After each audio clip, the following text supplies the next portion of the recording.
नमस्कार दोस्तों। जालसाज केजरीवाल की हालत ऐसी हो गई है कि घर का न घाट का। वो दर दर भटक रहा है और उसे समझ नहीं आ रहा है कि वो करे क्या।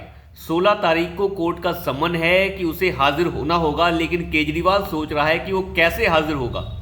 इसके बारे में थोड़ी सी बातचीत करेंगे और देखेंगे कि कैसे आंध्र प्रदेश के अंदर जो है टीडीपी के साथ, तेलुगु देशम पार्टी के साथ भारतीय जनता पार्टी का गठबंधन हो गया है।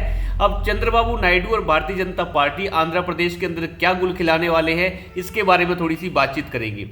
जहां पे आंध्र प्रदेश में भाजपा का वोट शेयर मात्र 1% से भी कम रह चुका है, वहां पर भारतीय जनता पार्टी तेलुगु देशम पार्टी के साथ क्या खेल कर सकती है, इसके बारे में थोड़ी सी चर्चा करेंगे।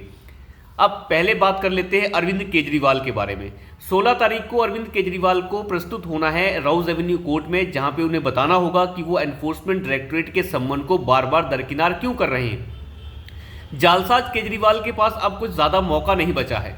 पिछली बार अरविंद केजरीवाल ने कहा था कि फिलहाल विधानसभा का सत्र चल रहा है और मैंने विश्वास प्रस्ताव ला रखा है, तो फिलहाल विश्वास प्रस्ताव के चक्कर में मैं कोर्ट के सामने प्रस्तुत नहीं हो सकता। लेकिन उसके बाद एनफोर्समेंट डायरेक्टरेट दोबारा कोर्ट के अंदर चली गई थी और ये बताया था कि इंसान जो है बार बार सम्मन को दरकिनार कर रहा है। जो मामला कोर्ट के अंदर चल रहा है वो अलग है, यानी अरविंद केजरीवाल पेश नहीं हो रहे हैं, इसका मामला कोर्ट के अंदर चल रहा है, वो अलग बात है। लेकिन वो हमारे सम्मन को फिर भी दरकिनार कर रहे हैं बार बार। तो उस समय कोर्ट ने कह दिया था कि उन्हें जो है 16 तारीख को प्रस्तुत होना होगा कोर्ट के सामने, और इसके साथ कोई भी उटपटांग बात नहीं चलेगी, यानी बिना शर्त उन्हें आना होगा। ऐसा नहीं हो सकता कि वीडियो कॉन्फ्रेंसिंग से आगे या फलाना ढमकाना, जो केजरीवाल तरह तरह के बहाने लगाता है। हालांकि केजरीवाल ने भी उस समय कहा था कि मैं 16 तारीख को कोर्ट के सामने प्रस्तुत हो जाऊंगा, लेकिन एनफोर्समेंट डायरेक्टरेट को बिल्कुल विश्वास नहीं है कि ये इंसान आने वाला है। लेकिन केजरीवाल ने एक और खेल खेल दिया है। केजरीवाल ने कहा है कि फिलहाल विधानसभा का सत्र हम दोबारा बिठा रहे हैं, और विधानसभा का सत्र किस लिए बैठ रहा है? वो बैठ रहा है सीवर लाइंस की चेकिंग के लिए। यानी उनका कहना है कि तरह तरह की कंप्लेंट्स हमारे पास पिछले 3 महीने से आई हैं और 700 से ज़्यादा कंप्लेंट्स आ चुकी हैं सीवर लाइंस की। तो इसलिए सीवर लाइंस के ऊपर डिस्कशन करने के लिए हम विधानसभा का सत्र दोबारा बुला रहे हैं। अंदाज़ा लगा के देखिए, विधानसभा का सत्र दोबारा बुलाया जा रहा है, वो भी सीवर लाइंस के चेकिंग के लिए। इन्हें पहले तो वक्त ही नहीं मिला कभी सीवर लाइंस के लिए। अभी विधानसभा का सत्र इतने दिनों तक चलता रहा, तब सीवर लाइंस के बारे में कोई डिस्कशन नहीं हुआ। अपने ही बातों में ये फंस जाते हैं, कहते हैं कि 3 महीने से हमारे पास कंप्लेंट्स आ रही हैं, तो फिर 3 महीने से तुम हाथ पे हाथ धर के क्यों बैठे रहे? और अब कह रहे हैं कि हम दोबारा से विधानसभा का एक विशेष सत्र बुला रहे हैं, वो इसलिए ताकि वो कोर्ट में दोबारा से ना जा सके। खैर, ये कुत्ते बिल्ली का खेल तो चलता रहेगा, क्योंकि अब सारा का सारा मामला जो है वो कोर्ट के पाले में आ चुका है। अरविंद केजरीवाल अब कोर्ट को सफाइयां पेश करता फिर रहा है। कुल मिला के ये होम मिनिस्ट्री और मुझे लगता है साथ ही साथ एनफोर्समेंट डायरेक्टरेट ने खेल खेल दिया है इस जालसाज के साथ, कि ये सबके साथ जालसाजी करता है, इस बार इसके साथ ही जालसाजी कर देते हैं। क्योंकि गिरफ्तार तो इसे होना ही है, लेकिन ईडी ने सोचा क्यों ना मामला कोर्ट के पाले में डाल दिया जाता है और ये कोर्ट को अपनी सफाइयां पेश करता रहेगा। आखिर कितने दिन तक सफाई पेश करेगा और कितनी बार जो है वो सम्मन को दरकिनार करेगा और कोर्ट के सम्मन को दरकिनार करेगा? आखिर कभी ना कभी तो कोर्ट का भी पारा चढ़ ही जाएगा, और जब पानी सर के ऊपर से गुजरेगा तो कोर्ट ही कह देगा कि इस आदमी को गिरफ्तार करके हमारे सामने पेश किया जाए, जो हमारी बात ही नहीं मान रहा। ये बार बार कंटेम्प्ट ऑफ कोर्ट कर रहा है और तरह तरह के बहाने लगा रहा है कि विशेष सत्र चल रहा है। कल को तुम किसी का मर्डर कर दोगे, रेप कर दोगे, तब भी यही कहोगे कि फिलहाल विशेष सत्र चल रहा है, तो मैं प्रस्तुत नहीं हो सकता। तो केजरीवाल की जो पूरी की पूरी चाल है वो केजरीवाल के ऊपर ही भारी पड़ चुकी है। अब देखते हैं 16 तारीख को ये जालसाज किस तरीके की जालसाजी खेलता है। मनोरंजन से भरी बात है। लेकिन दूसरी तरफ भारतीय जनता पार्टी 400 के करीब जाती जा रही है। 400 के करीब प्रधानमंत्री मोदी जो कह चुके हैं कि 370 से पार जो है भारतीय जनता पार्टी और एनडीए जो है वो 400 पार जाने वाला है, तो वो बिल्कुल सही है। मैं आपको बता दूं, तेलुगु देशम पार्टी जो आंध्र प्रदेश की दूसरा सबसे बड़ी पार्टी है और मुख्य विपक्षी दल भी है, वो पार्टी है चंद्रबाबू नायडू की। चंद्रबाबू नायडू का पहले भी भारतीय जनता पार्टी के साथ गठबंधन होता रहा है। उन्होंने सबसे पहला गठबंधन 2004 में किया था, तो उस समय उनकी सरकार बन गई थी आंध्र प्रदेश के अंदर। मैं आपको बताऊं, आंध्र प्रदेश के चुनाव आम चुनाव के साथ ही होते हैं, यानी लोकसभा चुनाव के साथ ही होते हैं। उसके बाद 2004 के बाद जब उनकी सरकार बन गई तो उन्होंने बाद में फिर से गठबंधन तोड़ दिया था। जब गठबंधन तोड़ दिया तो उसके बाद उनकी सरकार दोबारा नहीं बन पाई और वो 10 साल के लिए सत्ता से बाहर हो गए।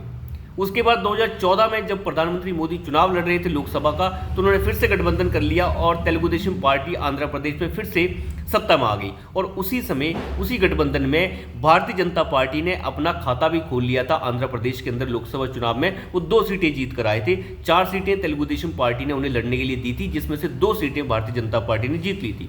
हालांकि तेलुगु देशम पार्टी की वहां पे सरकार बन गई थी। हालांकि भारतीय जनता पार्टी का विधानसभा में कोई खास बड़ा वहां पे रोल था नहीं।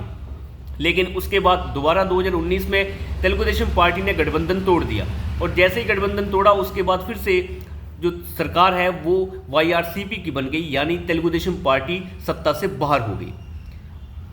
और भारतीय जनता पार्टी भी एक तरीके से लोकसभा में सत्ता से बाहर हो गई, क्योंकि लोकसभा के अंदर जो 2 सीटें 2014 में जीती थी, इस बार वो एक भी नहीं जीत पाए। लेकिन गठबंधन अब दोबारा से हो चुका है। यानी आप सीधी देखें तो जब भी गठबंधन हुआ है TDP का, यानी तेलुगु देशम पार्टी का भारतीय जनता पार्टी के साथ, तो सबसे ज़्यादा फायदा वहाँ पे तेलुगु देशम पार्टी को ही हुआ है। हालांकि vote share Bharatiya Janata party का 2019 में 1% से भी कम था, लेकिन जब भी कॉम्बिनेशन में ये दोनों पार्टियां लड़ती हैं तो फायदा होता है। लेकिन ये ढेर सारी चर्चाएं कई दिनों से चल रही थी। पहले YRCP भी कह रही थी कि हमें गठबंधन करना है भारतीय जनता पार्टी के साथ, वो गठबंधन तो नहीं हो पाया।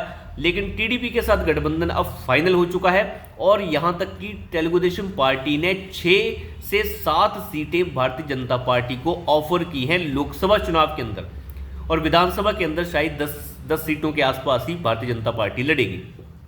यानी जो सीटें पहले 4 दी गई थी 2014 में, तो वो सीटें इस बार जो हैं दी गई हैं लगभग 6 से 8 सीटें। तो अब अंदाज़ा लगा के दीजिए कि भारतीय जनता पार्टी इस बार अगर आंध्र प्रदेश में 5 से 6 सीटें जीत लेती है तो ये अपने आप में बहुत बड़ी बात होगी, और तेलुगु देशम पार्टी जुड़ चुकी है साथ में। तो एक तरीके से जो 400 पार की कहानी है वो लगभग सच साबित होती दिख रही है। उत्तर प्रदेश में थोड़ी बहुत दिक्कतें थी, उसमें जो आप देखें तो 2-3 पार्टियां छोटी छोटी हैं। सबसे बड़ी अगर हम बात करें तो वो लोकदल की बात करें, जिसमें जयंत चौधरी है वो शामिल हो चुकी है। तो ये बाकी छोटी मोटी पार्टियां निषाद वगैरह वगैरह वो पहले से शामिल हैं। तो सारा खेल एक तरीके से स्पष्ट हो चुका है उत्तर प्रदेश में।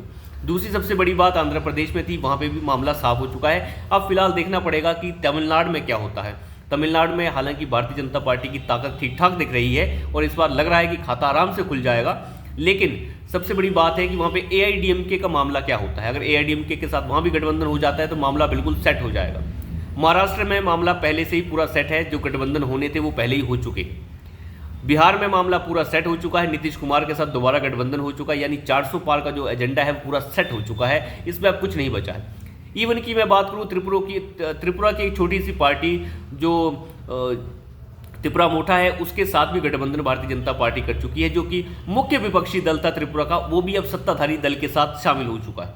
तो आप देखें तो एक तरीके से 400 पार का जो आंकड़ा है वो बिल्कुल साफ दिख रहा है, और विपक्ष अभी भी माथापच्ची कर रहा है। लालू यादव जैसे अनपढ़ गवार जालसाज, जिसका बेटा 9वीं फेल और 5वीं फेल बेटे जिसके हों, वो कह रहा है कि प्रधानमंत्री मोदी जो है हिंदू नहीं है, इसका परिवार पता नहीं क्यों नहीं बढ़ा, फलाना ढमकाना। ये ऐसे मामलों में व्यस्त हैं, सब के सब जालसाजी में व्यस्त हैं। लेकिन वहाँ पर 400 पार का एजेंडा सेट हो रहा है।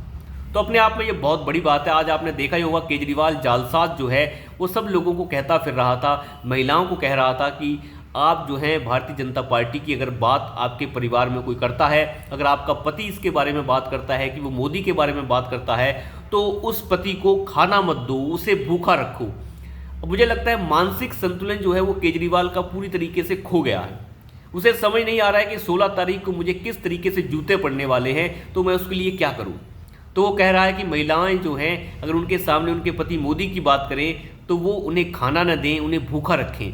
किस तरीके की मानसिकता है ये, बिल्कुल हंसी मजाक, मतलब इसके ऊपर हंसा भी क्या ही जाए। तो अभी के लिए इतना ही, धन्यवाद।